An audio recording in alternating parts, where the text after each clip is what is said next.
নমস্কাৰ মই মজিদ বন্ধুসকল বলকতে চাওক আজি 9টা গুৰুত্বপূৰ্ণ খবৰ প্ৰথমটো খবৰ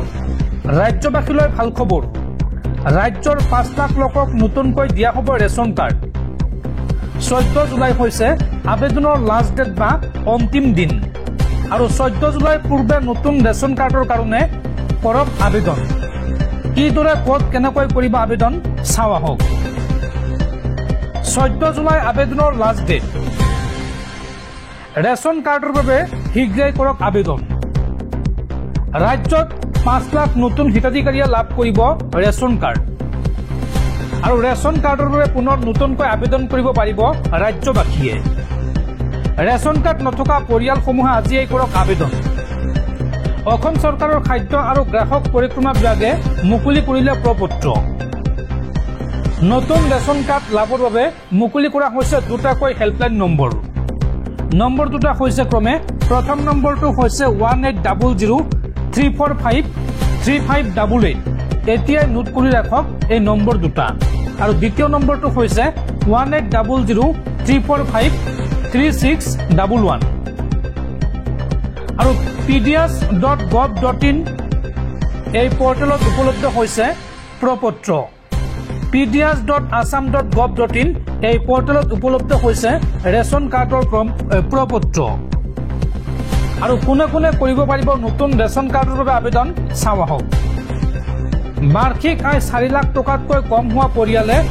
কৰিব পাৰিব ৰেচন কাৰ্ডৰ বাবে আবেদন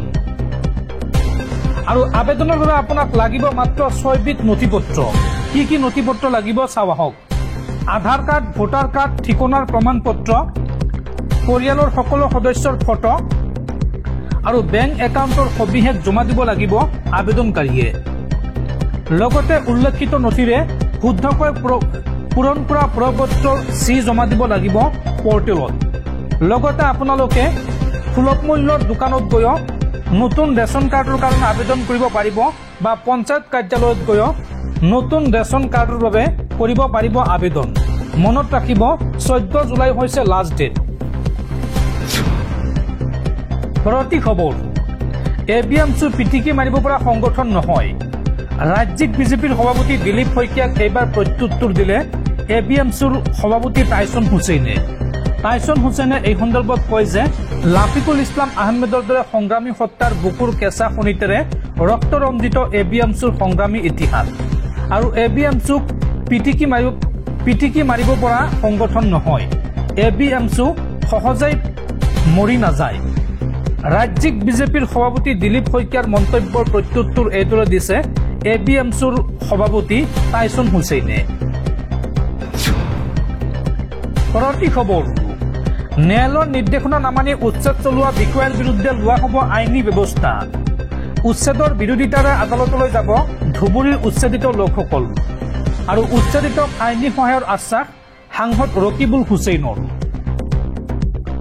ন্যায়ালয়ৰ নিৰ্দেশনা নামানি উচ্ছেদ চলোৱা বিষয়াৰ হ'ব শাস্তি উচ্ছেদৰ বিৰোধিতাৰে এইবাৰ আদালতলৈ যাব ধুবুৰীৰ উচ্ছেদিত লোকসকল উচ্ছেদত জড়িত চৰকাৰী বিষয়াক ফকিও নি সাংসদ ৰকিবুল হুছেইনে এই সন্দৰ্ভত কয় যে পূৰ্বে এনে কাম কৰা বিষয়াক আদালতে বিধিছিল শাস্তি উচ্চ ন্যায়ালয়ৰ নিৰ্দেশ নামানি উচ্ছেদ চলাইছে প্ৰশাসনে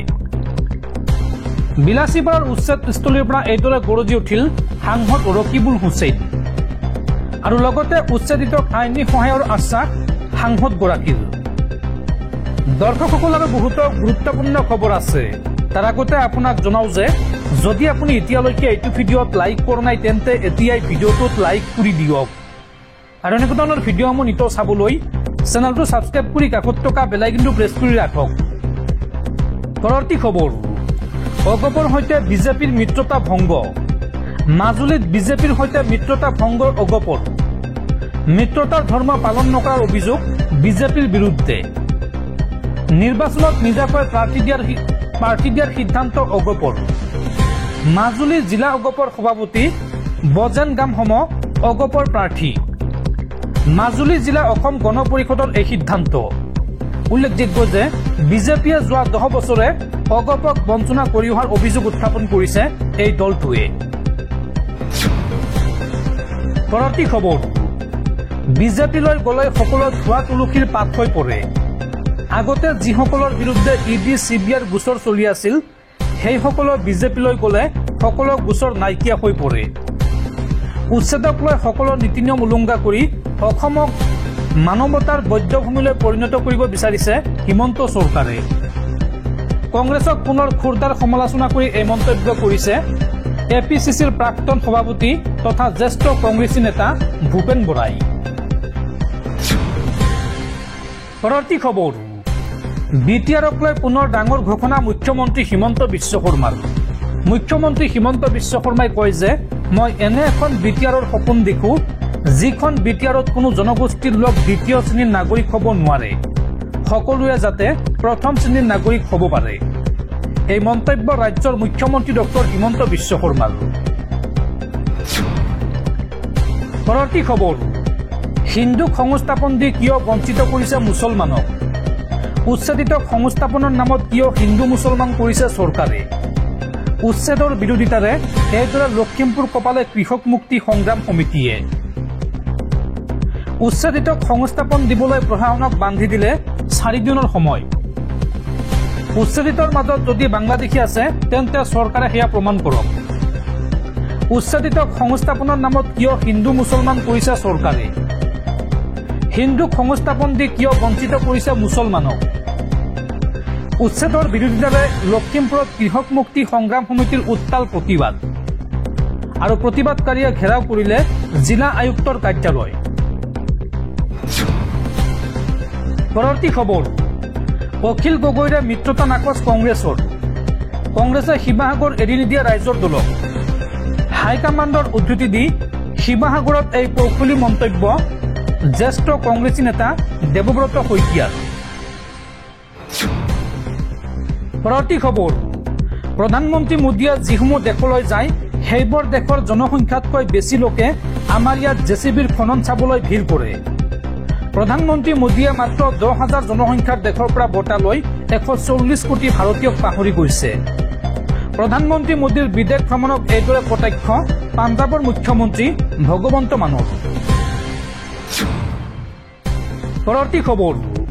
মোবাইল ব্যৱহাৰ কৰিলে সাৱধান বেংকত একাউণ্ট থাকিলে সাৱধান যিকোনো মুহূৰ্তত খালী হ'ব পাৰে আপোনাৰ বেংক একাউণ্ট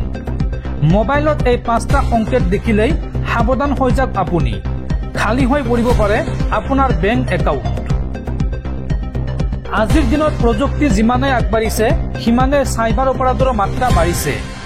প্ৰযুক্তি বৃদ্ধিৰ লগে লগে চাইবাৰ অপৰাধৰ গোচৰত দ্ৰুতগতিত বৃদ্ধি পাইছে হেকাৰে নতুন নতুন পদ্ধতি অৱলম্বন কৰি মানুহৰ বেংক একাউণ্ট আৰু ব্যক্তিগত তথ্য চুৰি কৰিবলৈ চেষ্টা চলাইছে ভুৱা লিংকত ক্লিক কৰা বা অজ্ঞাত এপত প্ৰৱেশ কৰাৰ দৰে সৰু ফুলে আপোনাৰ সমগ্ৰ স্মাৰ্টফোন হেক কৰিব পাৰে কেনেকৈ জানিব আপোনাৰ স্মাৰ্টফোন বা আপোনাৰ মোবাইল ফোন হেক হৈছে চাওঁ আহক স্মাৰ্টফোন হেক হোৱাৰ চিন ফোনটো বাৰে বাৰে নিজাববীয়াকৈ অন অফ হৈ আছে যদি আপোনাৰ স্মাৰ্টফোনটো কোনো কাৰণ নোহোৱাকৈ বাৰে বাৰে অন আৰু অফ হৈ থাকে তেন্তে এইটো এটা ডাঙৰ সতৰ্কবাণী ইয়াৰ অৰ্থ হ'ব পাৰে যে কোনোবাই আপোনাৰ ফোনটো নিয়ন্ত্ৰণ কৰি আছে যদি আপোনাৰ মোবাইলৰ বেটাৰী পূৰ্বতকৈ অধিক দ্ৰুতভাৱে নিষ্কাশন হৈ আছে আনকি আপুনি ইয়াক সাধাৰণভাৱে ব্যৱহাৰ কৰাৰ সময়তো ইয়াৰ অৰ্থ মেলৱেয়াৰ বা স্পাইৰ পটভূমিত চলি আছে আৰু তথ্য চুৰি কৰিছে যদি আপুনি বাৰে বাৰে অচিনাকি নম্বৰৰ পৰা ফোন বা মেছেজ লাভ কৰি আছে তেন্তে এইটো এটা স্পষ্ট লক্ষণ যে কোনোবাই আপোনাৰ মোবাইল ট্ৰেক কৰি আছে যদি আপোনাৰ নম্বৰৰ পৰা স্বয়ংক্ৰিয়ভাৱে বাৰ্তা প্ৰেৰণ কৰা হৈছে তেন্তে সেয়া হেকাৰৰ কাৰ্য হ'ব পাৰে ফোন লেহেমীয়া গতিত চলি থকা ওলমি থকা বা এপসমূহ স্বয়ংক্ৰিয়ভাৱে খোলা এই সকলোবোৰে ফোনত কিছুমান বিপদজনক ছফ্টৱেৰ চলি থকাৰ লক্ষণ যদি আপোনাৰ ইণ্টাৰনেট ডাটা হঠাতে দ্ৰুতগতিত ক্ষয় হ'বলৈ আৰম্ভ কৰে তেন্তে ই আপোনাৰ ফোনটোৰ পৰা কোনোবাই ডাটা ট্ৰেন্সফাৰ কৰাৰ লক্ষণ হ'ব পাৰে কেনেকৈ ৰক্ষা কৰিব এই সমস্যাৰ পৰা চাওঁ আহক ফেক্টৰী ডাটা ৰিছেট কৰক যদি আপুনি অনুভৱ কৰে যে আপোনাৰ ফোনটো হেক হৈছে তেন্তে লগে লগে গৈ আপোনাৰ ফোনৰ ফেক্টৰী ৰিছেট কৰক ইয়াৰ দ্বাৰা আপোনাৰ ফোনত থকা সকলো ডাটা ডিলিট হ'ব আৰু লগতে যিকোনো বিপদজনক এপ বা ভাইৰাছ আঁতৰি যাব কিন্তু ইয়াৰ পূৰ্বে গুৰুত্বপূৰ্ণ তথ্যৰ বেকআপ লওক আপুনি আপোনাৰ মোবাইল বা স্মাৰ্টফোনত যিকোনো এপ ডাউনলোড কৰাৰ সময়ত অফিচিয়েল এপ ষ্টৰৰ পৰা এপ ডাউনলোড কৰক কেৱল গুগল প্লে ষ্টৰৰ পৰা এপল এপ ষ্টৰৰ পৰাহে এপ ডাউনলোড কৰিব অন্য কোনো তৃতীয় পক্ষ বা অজ্ঞাত ৱেবছাইটৰ পৰা এপ ডাউনলোড নকৰিব অজ্ঞাত লিংকত ক্লিক নকৰিব SMS ইমেইল বা হোৱাটছএপৰ জৰিয়তে পোৱা যিকোনো অদ্ভুত লিংকত ক্লিক কৰাটো পৰিহাৰ কৰক এইবোৰৰ জৰিয়তে হেকাৰে আপোনাৰ ফোনত ভাইৰাছ ৰাখে আৰু OTP আৰু পাছৱৰ্ড কাৰো লগত শ্বেয়াৰ নকৰিব কোনোবাই যদি আপোনাক ফোন কৰি OTP বিচাৰে তেন্তে সাৱধান হওক বেংক UPI বা যিকোনো সংস্থাই কেতিয়াও ফোনত OTP নিবিচাৰে আৰু এনেবোৰ কাৰ্য কৰিলে মুহূৰ্তৰ ভিতৰতে খালী হ'ব পাৰে আপোনাৰ বেংক একাউণ্ট গতিকে সাৱধান হওক সতৰ্ক হওক